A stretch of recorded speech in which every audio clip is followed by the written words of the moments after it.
inshuti ya bose yo ni inshuti yawe. Noyita umukizwa ni umuntu yambara ikoti akajambara n'ibukari akaca afatana bibiri atanu rudome na rumwe azi indani atazi nico bibiri yipfutse. Nana baraba Bariho ni besha ahubwo.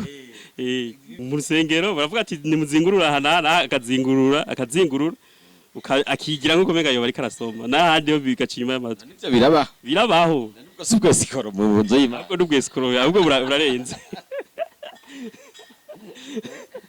Ahubwo mbere ujya muntu atazara Bibiliya ubu mu rusengero niwe yumviriza. Uburenzo hori ndayisiga muhira ngiye gusenga. Vyo vyiza. N'umuntu yakijwa arangwa niki? Arangwa n'ijambo riri umutima iwe. Namuhemu niwe mukoresha mu mutima. Abafise mu majambo make agatima mpanuzi. Agatima mpanuzi kamuhanura ati kataga katariya bijya ni vyiza ivyo ababiza basanzwe babiza.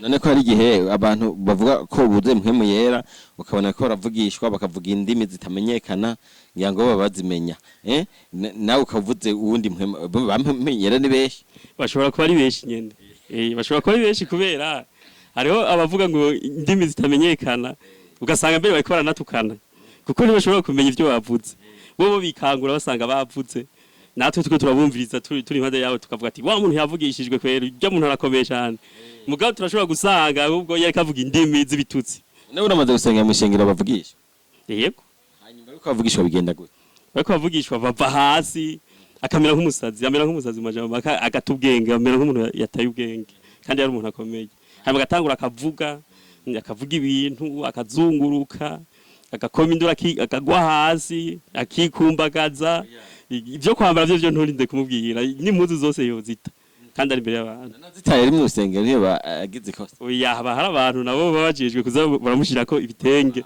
ba mama bafise akazi n'akazi yego kabisa none ahantu bavugishwa naho batavugishwa ni hewe ukunda gusengera ciwe hose no basengera yego none nk'umusi ntibarakuvugishwa yego je kumvugishwa ko baramaze kumvugishwa kandi je aho bavugishwa no hasengera n'abadavugishwa no hasengera kuko abo bavugishwa ntawe bizi ko ari ivyo bwa mbere tumaze kumenya yuko bavugishwa ukuri hanyuma ntorosha nsengerayo bavugishwa ukuri aho ni sawa yakuvugishijwe ko wasanze vyarukuri bari vyari ivyo yakuvugishije yavuze ko uzoronka amahera yavuze ko uzoronka yanganiki meshi kose ko zobugwiza tugakomeye mukando budasharindiriye none warihebuye je narihebuye abatugiye kigana gute dore ko ndiko nasaza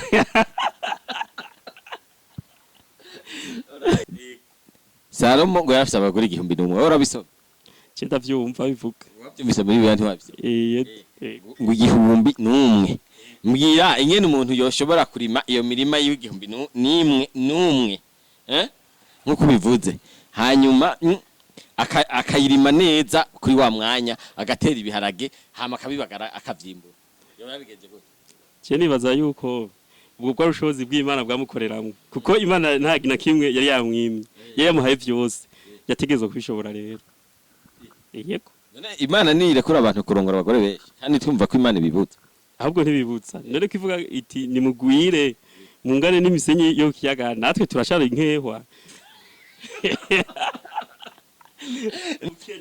nibwo butubuza kurongora abagore benshi nubwo bukene buterwa ni biterwa nuko barongoye benshi bagaca bajya vyinshi nawe udafite vyinshi oya nka jewe ndakenye mbwa n'abagore benshi fise sibo bambujije rero gutunga gatubashimira murakoze inshuti ya bose yo ni inshuti yawe.